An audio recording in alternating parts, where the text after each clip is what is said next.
Dulu kan pernah tahun berapa ya, kerampokan gudangnya dirampok sama sindikat sama oknum tentara lagi. Jadi dihabisin terus dia pakai alat las, pakai alat bobok. Jadi tembus semua, tembus satu gudang habis. Minggu depan tembus lagi satu gudang habis. Karena anak gua cewek, kalau cowok mungkin beda sih. Kalau cewek justru gue bilang, lu naiknya first class ya, jangan sampai dapet cowok nggak first class.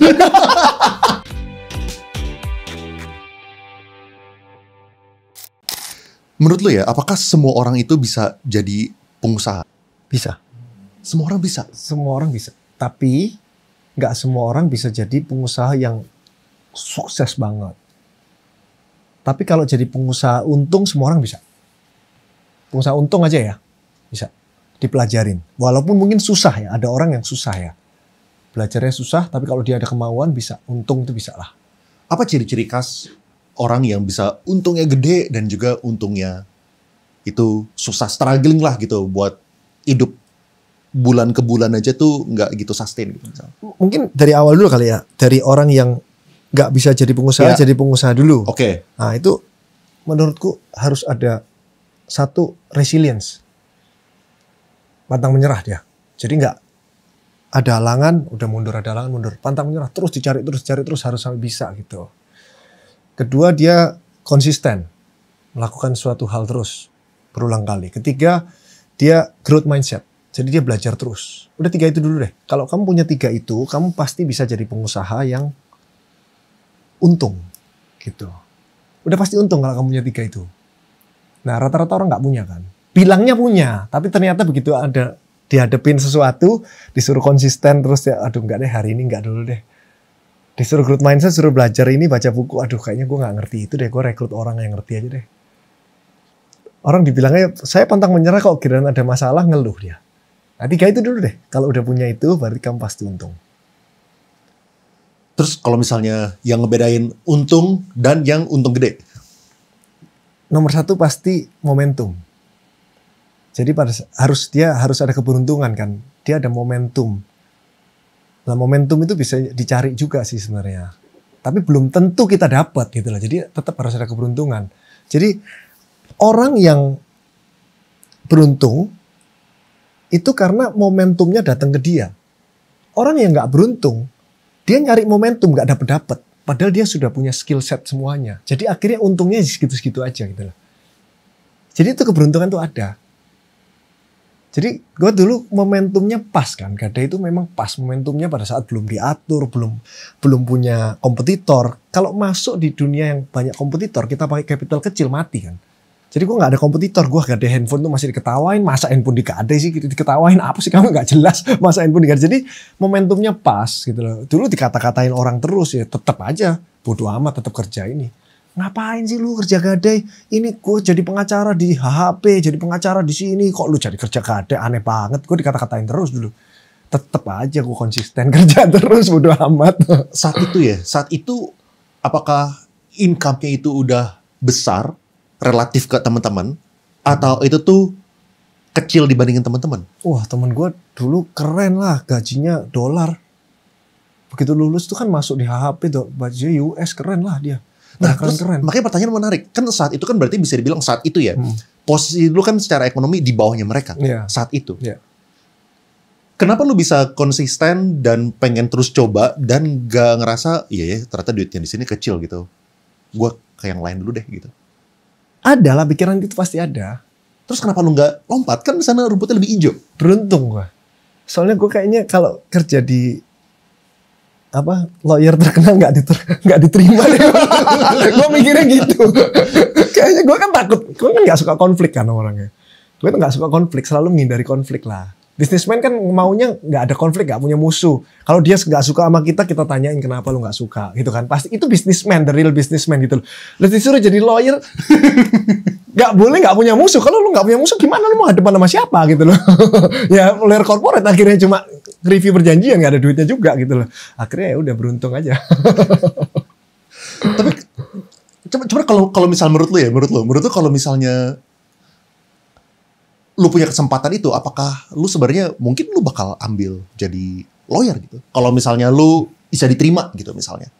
Waktu itu? Waktu itu. Ya kepengen pasti ya jadi lawyer terkenal. Cuman hati nuraninya kalau berantem sama orang itu nggak berani. Jadi nggak bisa gitu loh. Ya kepengennya lihat kesuksesannya, keren gitu, kepengennya di situnya. Tapi kan ada di dalamnya itu kan, dulu itu zaman 20 tahun lalu itu orang itu ngomong lawyer itu selalu bawa senjata, banyak musuhnya. Beda loh, 20 tahun lalu itu gitu loh. Isunya gitu, karena banyak musuhnya. Pasti dia bawa pistol itu. Itu langsung gue, wah gak enak banget hidupnya. Gue mikir gitu.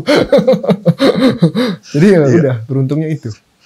Apakah menurut lu ya kayak mindset untuk jadi pengusaha yang tadi kan resilience, lalu jangan cepat give up, konsisten gitu kan. Itu tuh sesuatu yang growth mindset. Itu adalah sesuatu yang bisa kita tanamin ke anak gitu. Misal gini, misal gue punya anak umur 5 sama umur 2. Apakah gue bisa tanamin sejak itu, atau itu adalah sesuatu yang lu tuh lihat lu mendapatkan itu setelah lu kerja gitu? Gak bisa lu jawabannya. Kalau kan dari anak gue lihat ya. Ya bisa tapi jadi terpaksa dia ya. Mungkin ya, gak enak ya. Ya bisa ya, kayak dari orang Cina mainland tuh kan, wah dari kecil, wah gila banget ya pokoknya gitu kan. Gue gak mau sih, jadi terserah. Kalau anak gue sih terserah lu mau jadi penyelamat lumba-lumba, terserah. Terserah lu maunya apa, terserah. Gue gak maksa. Tapi ya gue bilang, anak gue yang sekarang kan udah umur 12-13, gue bilang, perusahaan cewek 2. Gue bilang perusahaan papa ini karyawannya segini, cabangnya segini, caranya gini, nanti kamu yang lanjutin, aku bercanda gitu lah. Terus dia bilang mau bantu lumba-lumba. Enggak ya, dia belum kebayang aja, tapi setidaknya gue kasih tahu ada option ini loh di hidupmu.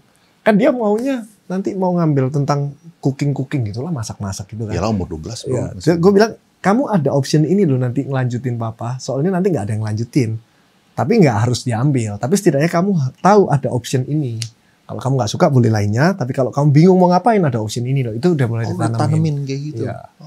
Apakah menurut lu itu akan berbeda kalau misalnya anak lo itu cowok? Lebih pecut lagi? Atau ini itu lebih ya, dulu gue mikir gitu.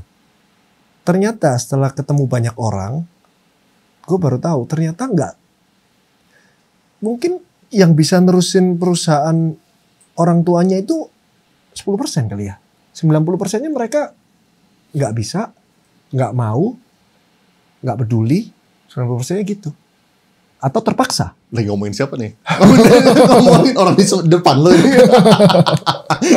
Iya. Karena kalau terpaksa kasihan banget hidupnya. Ya. Kita kayak, gimana ya, kita kayak mengambil hak dia untuk hidup gitu loh. Dia cuma, hidupnya enak cuma dari umur 0 sampai 21. Begitu 21 sampai 70, kita 70, 90 deh. 21 sampai 90, lu harus gini nih ya kerjanya. Waduh gila, kita 70 tahun kita maksa dia loh. Kasian banget. Gitu. Sedangkan gue sendiri juga gak dipaksa sama orang tua gue. Gue dulu masuk hukum aja boleh bro. Zaman dulu aneh bro masuk hukum. Muka kayak gini masuk hukum tuh aneh. Dulu. Gak apa-apa tuh mau. Ya udah lu suka ambil aja. Gitu. Tapi apakah lu kepengen ini? Kan lu kan udah nge-grooming ribuan orang. Lu udah ngelatih ribuan orang, ya kan, secara mindset buat ngebangun fighting spirit gitu kan. Kan salah satu struggle-nya buat orang yang berduit adalah gimana caranya menanamkan sebuah fighting spirit ke anaknya gitu kan. Soalnya dari kecil anaknya ini pasti udah privilege banget lah, mau ke liburan kemana pasti udah hotel yang terbaik, naiknya itu udah private jet gitu kan. Nah, lu ada ini gak sih kayak sebuah pemikiran bahwa anak gua harus punya fighting spirit, atau lu lebih tipenya yang kayak ini kehidupan dia terserah gitu? Mungkin karena anak gue cewek ya beda. Mungkin ya. Karena anak gue cewek. Kalau cowok mungkin beda sih. Kalau cewek justru gue bilang, lu naiknya first class ya. Jangan sampai dapet cowok gak first class. Kalau cowok, gue naikin ekonomi biar lu tahu kalau mau naik first class. Oh jadi beda, bapak mamanya depan, anaknya di belakang gitu. Mungkin gue mikir gitu. Kalau lu mau enak, lu harus berjuang gitu. Kalau cewek ntar disuruh susah, ntar dapet cowoknya yang susah, dia nggak apa-apa kok. Tapi oke, ini menarik nih. Apakah menurut lu ya kalau misalnya seorang cewek itu harus mendapatkan cowok yang lebih kaya? Nggak harus lebih kaya lah, tapi setidaknya jangan susah-susah amat. Kasian nanti dia, karena kan dalam hubungan itu yang jadi faktor berantem pertama itu kan ekonomi kan. Jadi setidaknya ekonomi itu harus dihilangin. Gak harus kaya, tapi jangan sampai berantem karena ekonomi dulu deh. Itu hilangin dulu deh. Apa tuh bare minimumnya? Bare minimumnya ya bukan survival mode kan pokoknya. Bukan bingung besok harus makan apa, jangan sampai gitu kan. Intinya jangan sampai itulah. Jangan sampai di survival mode. Jadi nanti pada saat dia merit, pikirannya udah bukan uang dulu, tapi pikirannya gimana cara menyatukan dua culture berbeda ini. Iya. Terus kalau misalnya dalam berbisnis ya, ini pertanyaan orang, yang bikin sukses itu industrinya atau faktor-faktornya tadi tuh, kayak kerja keras, konsistensi, segala macam gitu. Bisa nggak sih orang tuh industrinya sangat seksi gitu, cuman dianya itu sebenarnya beruntung masuk di situ, jadinya dia sukses gitu? Iya, benar itu. Jadi industrinya kalau seksi, tapi kamu nggak punya skill, nol kamu jadinya. Ya kan?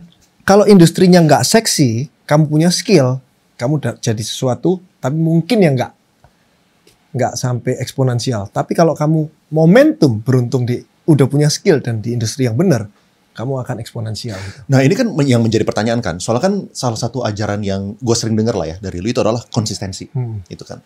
Sedangkan kita tahu itu ada faktor itulah kayak di mana industrinya itu belum tentu cocok, gitu kan. Ini pertanyaan orang juga soal di awal-awal berbisnis, gimana caranya kok Andrew bisa punya keyakinan akan satu usahanya tanpa tahu gimana kepastian hasilnya. Dan mungkin yang gue tambahin itu tuh tadi tuh kayak apakah lu nggak ngelirik? Siapa tahu kalau misalnya industri sebelah ini lebih bagus, gue nggak usah konsisten sama ini, gue pindah aja ke sebelah dulu gitu, gue ngetes gitu. Jadi karena udah fokus di situ, nggak mau pindah-pindah, karena udah untung sih dari awal, udah untung jadi udah difokusin gitu. Kalau misalnya gue dulu mungkin jualan laundry baju gitu ya, sekarang sukses juga sih pasti, yakin sih. Atau dulu kalau jualan kaos kaki juga sekarang sukses. Fokus tapi ya jualan kaos kaki terus 19 tahun ya. Gue yakin bisa sih. Kalau kiri kanan kaos kaki 3 tahun pertama, 3 tahun berikutnya laundry, 3 tahun berikutnya coba gadai, 3 tahun berikutnya coba sepatu, ya nggak ada yang sukses. Itu ya pandangan gue gitu sih. Kapan menurut lu harus switch industri? Misal tadi kayak lu misalnya bilang kaos kaki gitu ya, lu jalanin gitu misalnya. Lu jalanin, abis itu lu menemukan sebuah kesuksesan, tapi mungkin misalnya nggak setinggi sekarang kayak PGI gitu kan. Nah, kapan lu ngerasa bahwa lu ini harus switch? Atau lu merasa, yaudahlah kalau misalnya emang lu udah cukup di kaos kaki, fokusin aja terus di situ. Gitu. Pada saat lu merasa skill set lu sudah bagus. Jadi kamu gagal bukan karena skill set kamu, tapi karena industrinya. Rata-rata orang gagal itu 99% karena skill setnya dia, bukan industrinya gitu loh. Tapi dia coba aja industrinya terus gitu. Tapi kalau dia merasa, oh skill set saya udah bagus semua ini, udah keren banget semuanya, oke boleh ganti. Coba beneran, coba skill setmu udah sama nggak sama orang-orang sukses lainnya. Kalau udah sama dan masih nggak bisa, boleh coba rubah sih. Gimana cara tahu kalau misalnya skillnya itu udah cukup? Dibandingin dong sama orang-orang sukses, ketemu dong, belajar dong, lihat YouTube-nya Leon dong. Terus gini bro, kan sekarang ekonomi lagi kurang oke kan, dan bahkan data menunjukkan bahwa middle class kita ini berkurang. Middle class berkurang dan sayangnya bukannya naik kelas jadi upper class tapi malah ke bawah gitu kan. Jadi ada ekonomi jadi membesar gitulah, kayak yang atas tambah atas, yang bawah tambah bawah gitu kan. Dalam perjalanan hidup lu ya, PGI gitu, pernah gak sih ngelewatin masa sulit waktu hampir 20 tahun ini? Masa sulit di perusahaan? Di perusahaan. Kan orang-orang lagi ngerasa sulit nih. Kalau misalnya lu sendiri, ada gak sih? Ya sulitnya itu tadi saya bilang handphonenya nggak keluar kan. Tapi nggak sampai struggling karena udah disiapin cash reserve. Jadi akan selalu ada pencadangan dana sih bro. Waktu COVID turun 50%, gaji nggak dipotong sama sekali. Tapi kita masih bisa buka outlet lebih banyak daripada tahun sebelumnya. Kenapa? Karena selalu ada pencadangan dana sih. Selalu akan ada pencadangan dana. Nggak akan aku masukin ke BBRI 3.300. Mendingan aku punya cadangan dana tapi kehilangan keuntungan BBRI tadi daripada masuk BBRI ternyata nggak naik-naik.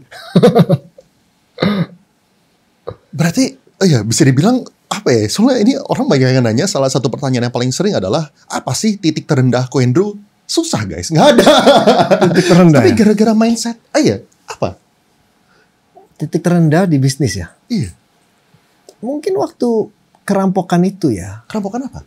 Dulu kan pernah tahun berapa ya? Kerampokan gudangnya dirampok sama sindikat, sama oknum tentara lagi. Jadi dihabisin terus, dia pakai alat las, pakai alat bobok. Jadi tembus semua itu, tembus satu gudang habis. Minggu depan tembus lagi satu gudang habis. Itu berapa kali tuh? 4 kali. 4 kali berturut-turut dia. Langsung dihabis-habisin terus. Tahun berapa tuh? Lupa 10 tahun lalu mungkin ya. Nah itu stres sih, bingung sih. Gimana ya caranya gitu? Caranya jadi tidur malam ini tidur itu nggak bisa nyenyak, bisa jadi malam ini gitu diambilnya gitu kan. Karena dia bisa tembus semuanya itu rame-rame. Terus akhirnya nemu sesuatu. Enggak sih, waktu itu dikenalin sih sama Jacqueline Chopper, tahu? Ada polisi lah di Polda yang terkenal itulah. Tahu gak Mas, Jacqueline Chopper? Yang wah keren lah dia. Akhirnya dia yang nangkep sih. Ketangkep akhirnya. Keren. Dari Polda Jatan Ras waktu itu. Terus beres, terus kita jadi berbenah. Oke, supaya lain kali nggak ada gitu, berarti harus ada alarm 24 jam, berarti harus ada security yang keliling, berarti harus ada keamanan gini. Jadi belajar gitu. Terus saat itu lu nggak ngeluh gitu? Apa ini TNI masih enggak, gini? Enggak, justru gue langsung mikir.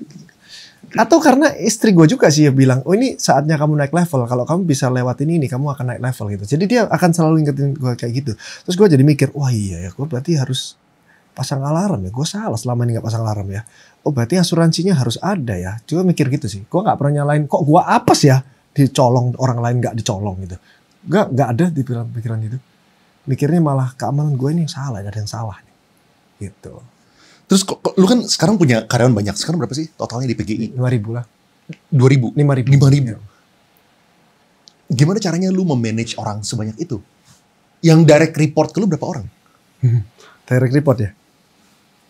3 lah ya. 4 mewakil. Oh, 5 lah paling. Mentok 5. Terus 5 orang ini masing-masing punya direct report berapa banyak? Oh, apakah 5 lagi gitu? Iya kira-kira gitu. Satu tim itu dibikin ya 5-10 sih. Tapi bukan berarti gue cuma ketemu 5 orang ini loh. Iya direct report. Ini yang direct report. Direct report. Tapi gue sering ketemu juga. Setiap hari itu gue ketemu sama bawahnya mereka juga. Gue soalnya kan ngajar mindsetnya mereka terus. Gue gak akan berhenti ngajar sih. Mindsetnya dia sampai benar gitu. Punya gak sih tips buat nge-scaling perusahaan dan buat rekrutmen lah gitu? Gimana cara dapetin orang-orang bagus? Buat dapetin 5.000 orang ini kan harus ada jenderal-jenderal bisa percaya gitu. Bener itu bener. Ini gue baru belajar nih dari Pak Arman nih. Jadi merubah mindset gue ada sejak pergi sama dia setengah tahun lalu ini. Jadi rekrut karyawan itu sebanyak-banyaknya. Kalau perusahaan lu di jalan.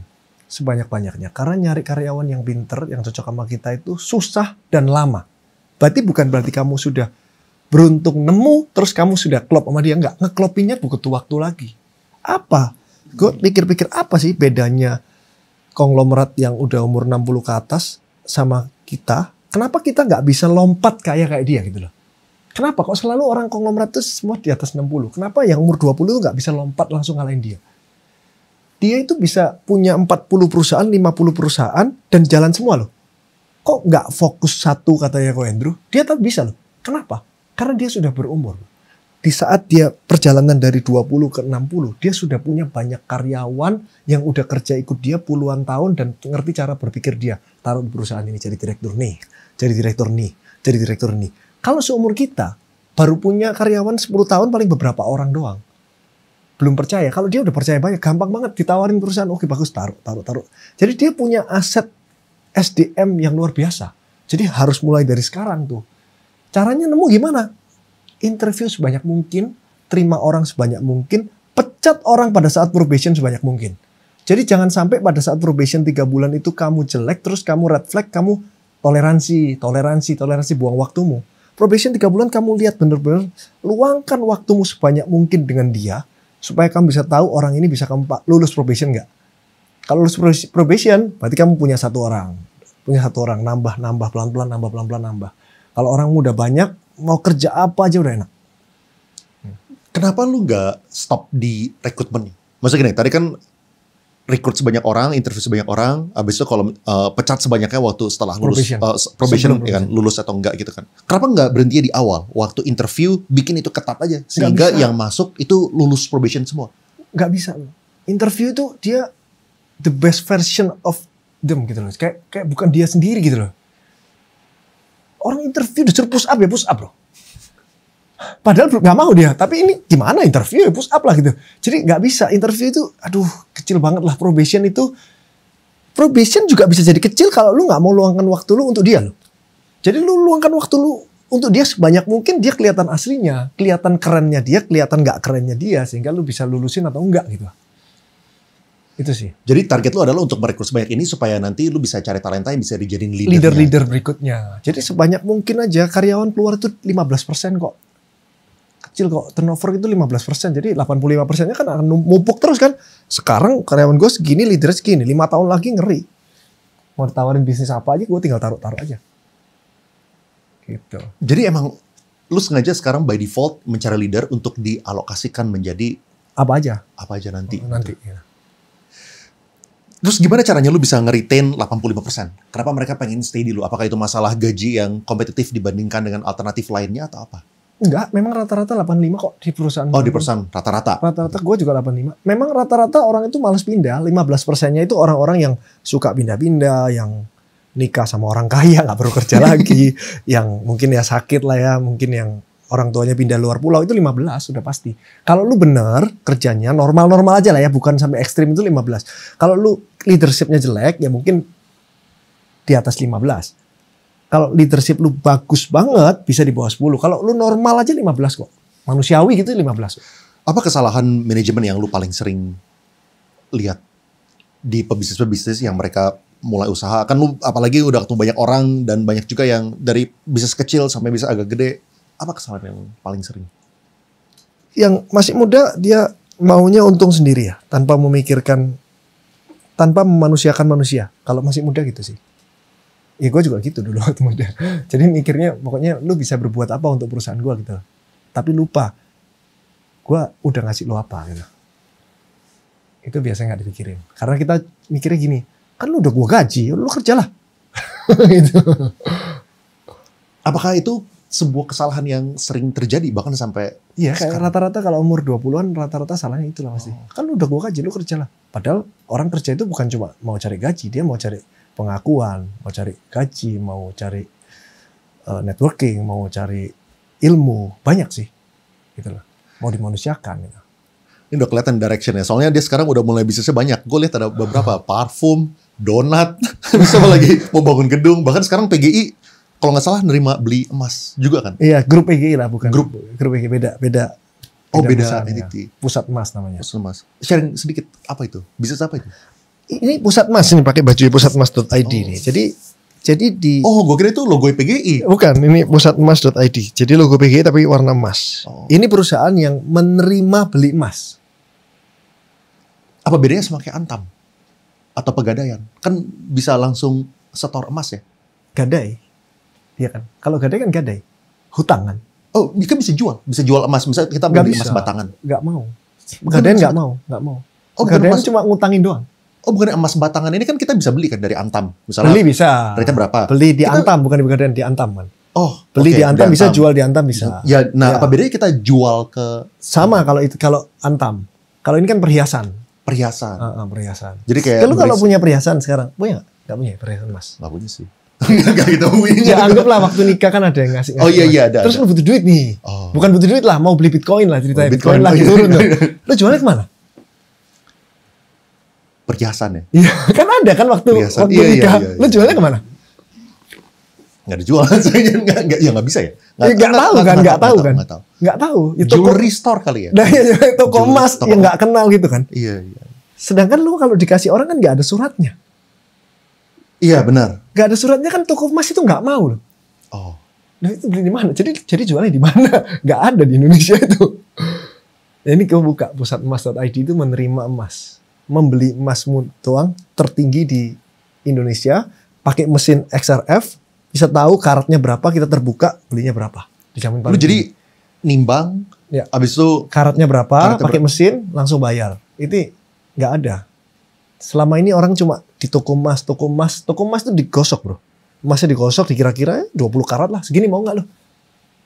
Kalau ini pakai mesin. Jadi ada gap lah di Indonesia ini belum ada. Jadi gue buka gitu. Ini jadi semua orang di PGI manapun bisa atau ini udah baru satu terpisah. Karena di PGI itu lagi-lagi karena diawasin OJK. Jadi benar-benar harus pure, benar-benar industri keuangan gitu. Jadi aku buka lagi. Itu dari orang PGI ku jenderalnya satu taruh di sini. Enak kan? Taruh sini satu, baru udah buka sebulan sih. Udah lumayan. Kenapa kepikiran buka yang ini? Karena ada gap gini. Orang punya emas, dia mau jual, nggak mau gadai. Gue bilang dong sama orangnya, Pak, kalau kamu mau jual, gadai aja kan dapat duit. Udah nggak usah ditebus, nggak apa-apa. Nggak mau, saya mau jual kok disuruh ngutang nggak bayar. Nggak bener dong. Dia merasa gitu. Lu nggak apa-apa Pak, nggak usah ditebus, nggak apa-apa kok. Nggak di blacklist. Nggak mau. Saya mau jual. Nggak ada tempatnya. Oh, ini dari permintaan customer. Iya, jadi dari pengalaman ada gap, lu, ya. Ada gap di situ. Ada gap di situ. Ya kan orang jual emas bingung di mana. Kecuali orang-orang yang punya langganan. Jadi orang itu rata-rata gini loh. Beli emas di toko A, jualnya juga di toko A. Karena kalau dia beli emas di toko A, jualnya di toko B, potongannya bisa 50%. Gitu. Karena sesuai kwitansi. Jadi orang harus kenal toko emas dulu. Kalau orang nggak punya kenalan toko emas ini digorok. Oh, maksudnya dari segi perhiasannya. Perhiasan kalau misalnya mereka beli dan mereka mau jual, harusnya tuh di toko yang sama. Harus punya kwitansinya. Perhiasan tuh 90%, Antam itu cuma 10%. Oh gitu. Rata-rata itu perhiasan. Banyak. Di Pegadaian tuh 60T itu perhiasan semua. Antam dikit, bro. Oh. Jadi orang-orang inilah gelang lah, cincin lah, kalung lah, itu banyak banget loh. Puluhan triliun. Oh. Gitu. Gue kira lebih gede yang Antam. Emas batang. Enggak. Perhiasan. Soalnya kan perhiasan kan mereka mungkin tidak melihat itu sebagai investasi kan. Soalnya oke, mungkin gue nggak ngerti marketnya, tapi apakah berarti orang-orang yang beli perhiasan ini nggak punya ekspektasi buat jual? Kan kalau misalnya orang beli emas batangan, mereka mungkin nggak jual, tapi mereka berekspektasi ini sebagai investasi gitu kan. Jadi kalau misalnya beli perhiasan tuh orang mikir bisa dipakai kan, sekalian pamer dong. Oh. Jadi beli emas misalnya 1 juta, kan gue bilang kalau dijual di toko lain paling diterima 500.000. Ya. Iya. Dia beli 1 juta kan nggak dijual, 10 tahun lagi dia misalnya butuh duit. 1 juta ini kan udah naik jadi 5 juta misalnya. 5 juta ditawar sama toko B separuhnya 2,5 juta. Masih untung dia merasa. Tapi kalau lu beli Antam 1 juta, lu di toko manapun dibelinya 5 juta nanti gitu loh. Tapi kan nggak bisa dipamer, masa bawa Antam gini mana-mana. Kalungnya Antam. Nah, jadi itu ada gap di situ, aku lihat. Wah, ini saatnya coba. Oke, nah ini kan berarti ekspansi lu kan ada beberapa hal lah. Ada yang dari segi bisnis lu sendiri, yang lu ada divisi baru gitu kan. Tapi ada juga yang lu actually investasi. Kita tadi kan parfum lah, donat lah, Sifonsa gitu kan. Itu semua bukan gue yang jalanin. Bukan yang jalanin gitu kan. Nah, kapan orang itu tuh bisa ngerasa bahwa it's time buat mereka ini mulai ngelirik kiri kanan gitu? Lu jalanin nih satu bisnis gitu kan. Kapan nih gue nih boleh mulai investasi kah? Atau gue ekspansi dari bisnis gue ke lini-lini yang lain gitu. Pada saat lu punya duit yang nggak bisa muter, sekali lagi ya, ini nggak bisa muter duitnya karena manajemen skill lu udah mentok di tahun ini, itu lu boleh investasikan, boleh. Uangnya sisanya ini cash reserve dulu harus ada untuk kalau ada apa-apa perusahaan lu. Sisanya baru lu boleh investasikan ke bisnis orang. Kapan lu boleh ngelirik bisnis lain? Gak boleh. Udah, gak boleh. Kecuali lu punya orang yang tadi gue bilang, orang udah umur 60 tahun, dia karyawannya udah kerja ikut dia 20 tahun, 30 tahun. Itu kan lu fokusnya gak hilang, tinggal taruh beres. Dia udah tahu otak gue 30 tahun. Tinggal ditaruh udah tahu kemauan gue. Jadi fokus gue gak akan kecabang dong. Kalau karyawan lu baru kerja ikut lu 5 tahun, stres lu pasti. Mikirin A, mikirin B, mikirin A, mikirin B. A belum jadi. Berarti saatnya itu adalah waktu lu udah ada orang yang lu bisa delegasikan. Ya. Ya makanya kalau investasi di orang lain itu kan beda ya, bukan kiri kanan. Tadi investasi di orang lain, lu kenal kayak Sushitoku misalnya bro. Itu temen gue dari SMP, bro, bestman gue bro. Jadi gue udah tahu orang ini bener kerjanya bener, makanya gue taruh uang di sana. Dan waktu lu taruh uang, lu udah tahu bahwa lu sama sekali nggak involved operation. Iya sama sekali. Dan gue udah tahu dia dari lama. Itu kan sama aja kayak lu punya karyawan yang 30 tahun lagi. Gue udah kenal dia lama. Udah pasti bener gitu loh. Gitu. Terus boleh ini gak sih sharing studi kasus nih? Soalnya kan banyak orang juga gue yakin pengen mendapatkan partner atau pengen mendapatkan investor lah. Misalnya dari lu atau dari orang lain. Tapi sharing studi kasus dong. Kayak dulu lu mulai. Kalau emas tadi kan udah sharing. Sushitoku udah sharing tadi. Kalau misalnya donat? Donat itu pemiliknya sama kayak Sushitoku. Oh pemiliknya sama. Nah, dia kan nggak fokus bro. Nggak bener nih dia nih Sushitoku dan donat. Jadi investornya sama yang Sushitoku, terus narik satu orang, itu adiknya tim gua di PGI, adik kandungnya dulu kerja jualan online, gue suruh berhenti kerja, lu jadi CEO-nya Dore, full time. Buang kerjaan lu yang online. Full time dia mikirin donat terus 24 jam. Terus dimentorin sama owner Sushi Toku ini yang temen gue itu. Sama gue dimentorin. Jadi dia lebih shortcut kan. Tapi dia full fokus mikirin donat terus. Jadi cara untuk scale up kayak gitu ya? Cari orang full fokus. Suruh full time pokoknya. Orangnya suruh full time. Terus kalau misalnya lu nggak bikin planning ya, apakah yang lu ngajarin ini mereka ini selalu nge-planning ada misalnya kayak Sushi Toku, Dore gitu kan? Mereka ini ada plan short term, long term kayak gitu atau mindset tuh lebih ke arah pokoknya gue harus do my best every day aja, nggak usah planningan gitu? Planningnya paling nggak panjang sih, nggak panjang setahun paling. Jadi ada lah planning tapi nggak tertulis ngomong kita itu bisa sampai mana itu udah dipikirin. Cuma nggak perlu sampai tahun ini gimana, 2 tahun ini gimana, 3 tahun ini kita kena itu ya cuma ngomong doang nggak sampai segitunya sih. Ya cuman secara prinsipnya aja. Secara prinsip tapi short termnya itu harus jelas sudah. Terus kalau misalnya yang partner-partner lu ya, kayak apa yang mereka harus lakukan supaya lu actually tertarik buat berpartner sama dia? Kayak ciri-ciri khas apa orang yang layak buat jadi partner lu gitu? Atau bahkan lu pengen invest di dia? Iya. Moral dan etika nomor 1. Orang ini bermoral, orang ini punya etika. Jadi dia mau cari duit nggak halalkan segala cara. Contohnya kayak Warren, tahu gak? Jajan bakso. Jajan bakso itu kan di Kelapa Gading itu ceritanya kan dia begitu masuk BBKA, pas dia buka jajan bakso di Kelapa Gading waktunya. Terus waktu pembukaan Voila teman saya di Kelapa Gading, saya mampir ke jajan bakso karena orang BPKA. Saya lihat makan, oh ini mewah banget nih. Kayaknya kamu rugi deh, orang saya bilang. Ini di Kelapa Gading lagi, mana bisa ini jualan gitu. Terus bener kan, iya ini minus terus kok. Terus aku kenalin sama yang Sushi Toku itu. Akhirnya mau dirubah jadi Arun Thai, makanan Thailand. Sekarang lagi renovasi, baru 7 bulan langsung udah renovasi. Terus begitu dia mau dirubah, dia klarifikasi bilang bangkrut karena bangkrut kan memang baksonya kan.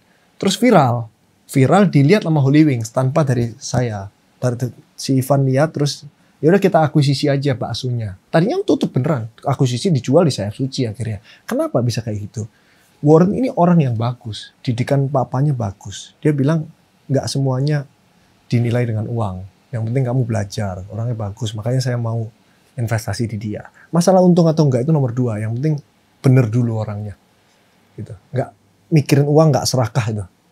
Lu pernah ketipu nggak sih sama orang lain? Ketipu. Misalnya kayak ada orang yang ngajakin partneran, ngomongnya gini, atau enggak bahkan misalnya kayak bukan Warren, Laren gitu misalnya namanya ya. Dia memberikan citra bahwa dia adalah orang yang baik, orang yang jujur, orang yang lurus, orang yang pintar. Tapi begitu lu masuk ternyata itu cuman topeng yang dipakai gitu.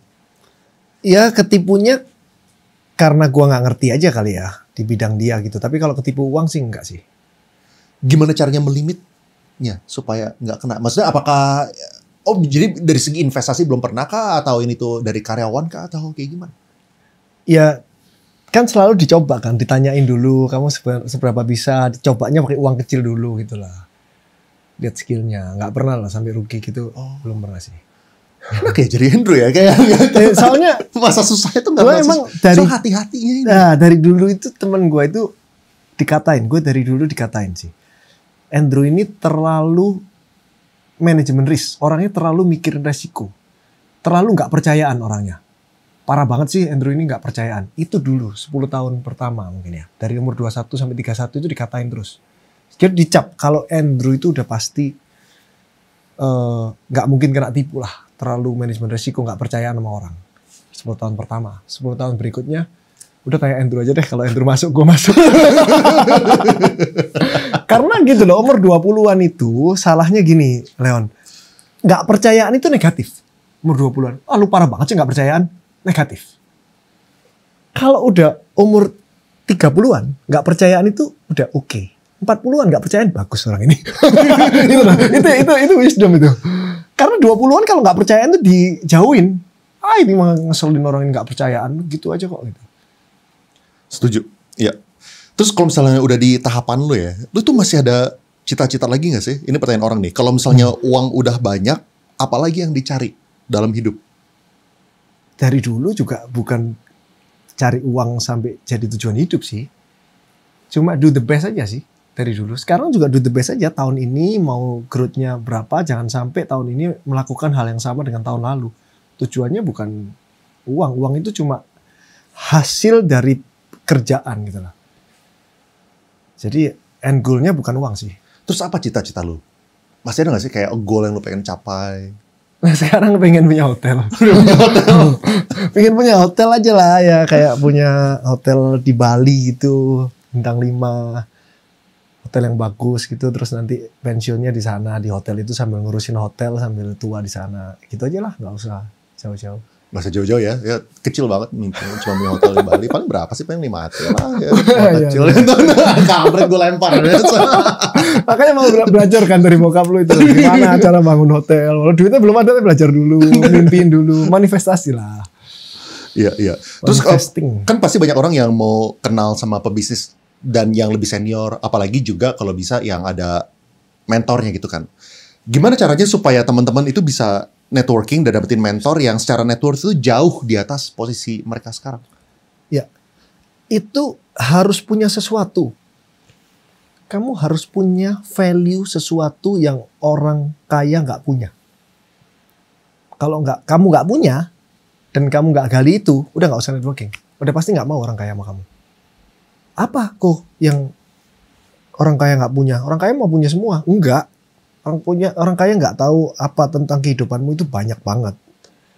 Contohnya deh, ini kamera merek apa, cara ngeditnya gimana, cara ngasih warnanya gimana, cara redam suara ini gimana. Orang kaya mana ngerti sih. Tapi kalau kamu itu bisa diceritain, orang kaya mau denger-denger aja loh. Oh iya segitu ya, oh sekarang kamera situ ya. Sudah kamu ngerti apa? Kamu nggak ngerti apa-apa. Mau bawa apa? Kamu bawa cerita apa kamu itu? Kamu setiap hari cuma rebahan terus orang kaya dengerin kamu ya males lah. Kalau misalnya orang kenalan, apakah ketika menambah network, kita tuh udah harus tahu tujuan yang akan dilakukan apa dari network tersebut? Jadi misalnya nih, gue mau kenal sama Andrew. Gue udah tahu nih, gue mau kenalan sama Andrew supaya suatu saat gue bisa nawarin investasi gitu misalnya. Oke. Apakah harus udah ada tujuan? Oke, enggak jawabannya. Jadi gini, itu yang kesalahan gue dari dulu. Dan banyak orang yang pasti mikir kayak gini. Gue mau berteman sama orang kaya supaya kecipratan. Jadi kalau punya temen orang kaya banget ini, kalau kita nempel sama dia terus pasti kita kaya, pasti kecipratan. Coba ada nggak satu cerita yang orang nempel terus dia jadi kaya juga? Nggak ada. Orang kaya itu nggak mungkin keluarin duitnya buat orang di sebelahnya itu. Nih kamu tak kasih duit. Nggak ada cerita itu, nggak ada. Yang ada itu dia nularin mindset, kamu jadi ngerti mindsetnya dia, terus kamu berubah. Kalau duit dia transfer kamu itu nggak mungkin lah. Ngapain dia ngasih uang ke orang sebelah-sebelahnya. Jadi nggak harus ada tujuannya. Tapi setidaknya kamu ada kesempatan buat ngobrol sama dia. Semakin panjang mindsetnya kamu dapat. Kalau udah dapat mindsetnya ya mindsetmu harus berubah dong. Jangan sampai nggak berubah gitu. Berarti bukannya pengen kenalan, soalnya gue pengen offer sesuatu. Atau siapa tahu bisa ngajakin partner bisnis. Bukan kayak gitu berarti ya. Tapi lebih ke arah buat sharing knowledge. Numbuhin mindset. Iya sih, mindset sih. Kalau nawarin sesuatu sih, kalau kamu punya sesuatu yang bagus, gak usah kamu nunggu nawarin ke orang. Orang lain akan nyamperin kamu, karena kamu akan bersinar sih. Ya, terus apa alasan lu pengen muncul diri di depan layar? Kan banyak triliuner lain itu mereka justru nggak mau di depan spotlight. Jawabannya gemes bro. Kenapa tuh? Gemes sama orang-orang yang mindsetnya salah tapi merasa benar gitu. Jadi harus dibenerin mindsetnya orang itu. Kamu itu salah loh, yang bener tuh gini. Udah, kalau dia sadar tuh, oh iya ya, udah seneng banget. Itu udah bener-bener gue ngasih makan ego gue. Gitu aja jawabannya. Jadi gue merasa happy dengan merubah mindset orang yang salah jadi bener tuh gue udah happy. Ego gue udah happy. Ego gue udah gue kasih makan. Seneng gue dan. Ya, buat ngajarin orang gratis lagi ngajarinnya.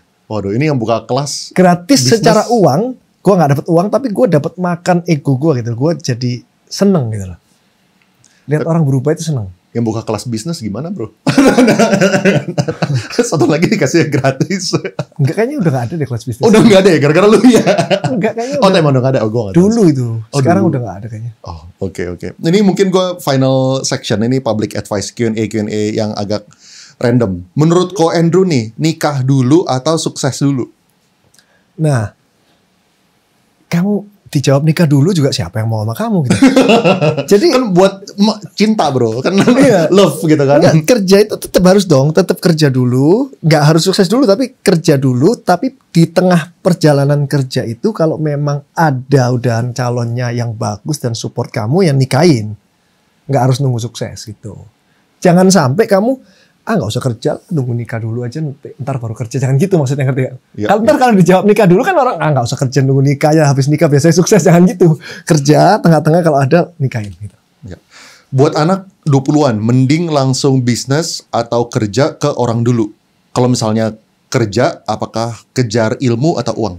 Kalau ada kesempatan bisnis nggak apa-apa. Tapi kan belum tentu ada ya. Kalau belum ada kesempatan bisnis jangan dipaksain, ya kerja aja. Kerja.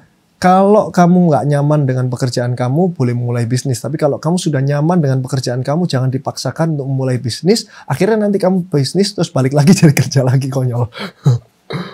Mobil idaman apa sekarang? Kok Lambo-lambonya pada dijualin? Emang lu jual-jualin nih? Iya, jual. Oh, kenapa? Nggak kepake ya. Sejak pindah Senayan itu nggak kepake jadinya. Jadi jarang keluar kan. Keluarnya paling cuma di Mall Senayan doang. Jadi cuma dari rumah ke Mall Senayan cuma 3 menit. Jadi pakai mobil Wuling REV akhirnya. Wuling REV. Karena parkirnya gampang, itu cuma 5 menit, ngapain pakai mobil bagus-bagus. Jadi selama setahun kepake mobil gitu-gitu cuma sekali 2 kali. Kalau dulu kan tinggalnya ke mall masih 15 menit tuh. Jadi masih menikmati mobilnya. Sekarang cuma 3 menit udah nggak usah lah, jual aja. Soalnya gemes aja lihat mobil.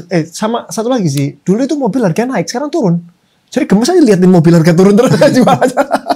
Lu emang mikirin ya? Maksudnya kalau misalnya turun gitu kan maksudnya impact-nya kan nggak produktif, tapi kan kayak lihat sesuatu yang ngapain gitu, udah nggak dipakai, turun aja, udah buang aja lah. Wuling REV lu nggak bentok apa? Lu beneran? Lu yang nyetir? Nyetir dong. Lu yang ngecas, lu tahu cara casnya nggak? Oh, nggak tahu casnya. Supir di casnya. Tapi sama anak-anak muat? Muat. Oh, muat ya? Muat. Oh. Anak-anak gimana mereka ngerasain Wuling REV? Mereka bilang nggak, kok nggak secepat yang kemarin gitu? Kok ini agak tinggi gitu? Kalau kemarin kan pendek-pendek, ceper-ceper gitu kan? Seneng-seneng aja anak-anak. Mungkin anak-anak karena dari kecil udah lihat mobil bagus-bagus, dia nggak tahu yang bagus yang mana, yang jelek yang mana kali ya. Buat dia Wuling adalah Aventador adalah Wuling. Sama gitu aja.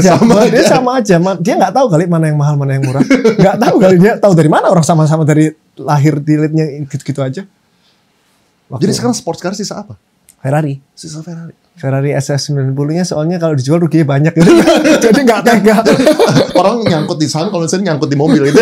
Jadi nggak tega, udah taruh aja, bagus buat pajangan di rumah.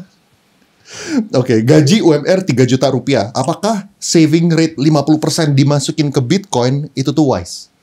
Kok UMR 3 juta ya? Mungkin di daerah. Oh itu pertanyaan itu ya. Wise daripada kamu habisin ya. Kalau perbandingannya daripada dihabisin ya. Wise. Gak apa-apa sih ditabung. Rata-rata orang gak bisa nabung tapi. Rata-rata dihabisin. Kalau bisa itu loh.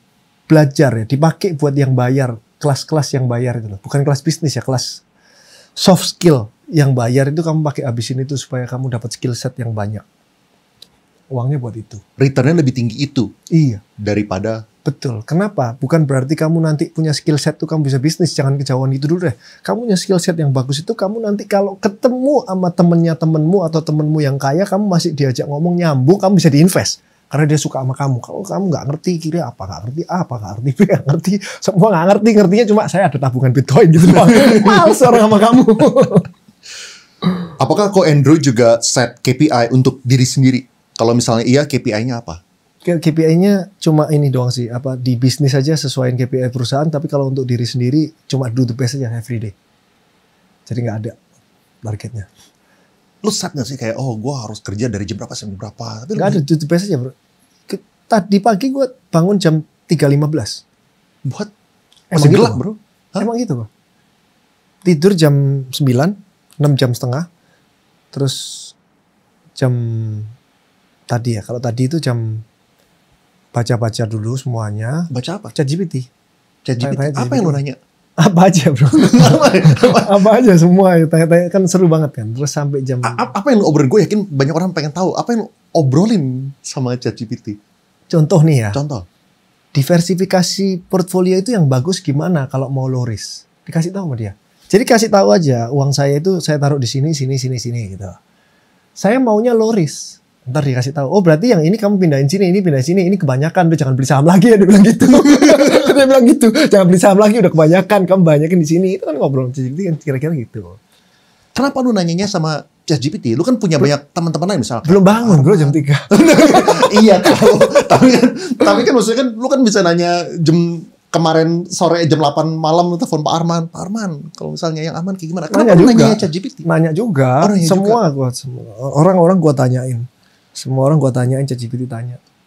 Emang apa yang lu cari? Bedanya apa sama lu nanya? Lu kan udah kenal semua orang. Apa bedanya sama lu nanya ChatGPT emang? ChatGPT kan ditanyain nggak marah-marah ya, ditanyain terus ya. Tapi bagus banget ChatGPT itu harus sih, wajib setiap hari orang nanya ChatGPT biar kebuka growth mindset. Wajib setiap hari. Terus lu nanya apa lagi selain portfolio? Banyak bro, tanya bagaimana cara menurunkan turnover karyawan. Oh jawabannya panjang banget. Terus kan udah tahu. Nggak tahu lah kan banyak banget. Kita kan ada yang miss pasti. Dikasih 7, terus oh iya 2 ini miss, 2 ini belum dilakukan. 2 ini dibedah lagi, 2 ini caranya gimana.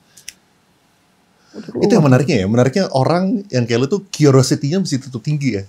Curiosity-nya itu ya. Masih pengen cari taunya itu loh. Soalnya kan orang biasanya kan kalau misalnya udah mencapai titik tertentu, jangankan 100 miliar lah, 10 miliar gitu. Mereka pasti ngerasa, oh gue udah jago investasi. Gue udah jago bisnis, orang gue punya 10 miliar. Iya. Tapi cara untuk, ini mungkin peringatan buat teman-teman lah, supaya terus maintain curiosity itu bahkan sampai di triliunan juga tetap nanya gitu jadinya. Iya. Tapi gue emang orangnya penasaran dari dulu bro. Selalu nanya-nanya. Ya ini pertanyaan terakhir, tapi gue bingung nanya kayak gimana. Ini pertanyaannya gini nih. Kok gimana cara ngembaliin semangat ketika lagi terpuruk? Masalahnya dia gak pernah terpuruk kan. Gimana nanyanya ini. Iya, tapi tidak semangat pernah lah. Oke, gimana cara lu ngembaliin semangat itu? Itu jawabannya itu gak bisa. Jawabannya. Tapi kamu gak akan pernah bisa tidak semangat terus. Perhatiin deh, hidup kamu gak semangat. Lagi males kerja mendadak. Lagi males sekolah mendadak. Gimana caranya mendadak kamu jadi gak males sekolah? Gimana caranya kamu mendadak jadi gak males kerja? Gak ngapa-ngapain. Itu cuma siklusnya aja lagi di bawah. Kamu diemin juga kamu nanti naik sendiri. Itu juga pada saat kamu nanti lagi semangat kerja banget, lagi semangat sekolah banget, lagi on fire banget, itu juga gak akan bisa di atas terus. Nanti juga turun lagi menjadi biasa. Jadi siklus itu pasti ada bawah, yang paling turun tuh akan mental ke atas lagi, yang terlalu tinggi akan mental ke bawah, akhirnya tengah lagi, ntar turun. Jadi siklusnya pasti ada. Jadi caranya kalau pada saat nggak semangat ya jangan ngambil keputusan gitu aja. Liburan dulu. Nggak, jangan ngambil, tetap kerja, biarin aja nggak semangat, tapi jangan mengambil keputusan. Decision makingnya nanti pada saat udah naik gitu loh. Ditunda keputusan yang penting. Thank you banget bro, podcast terlama kita nih. Thank you.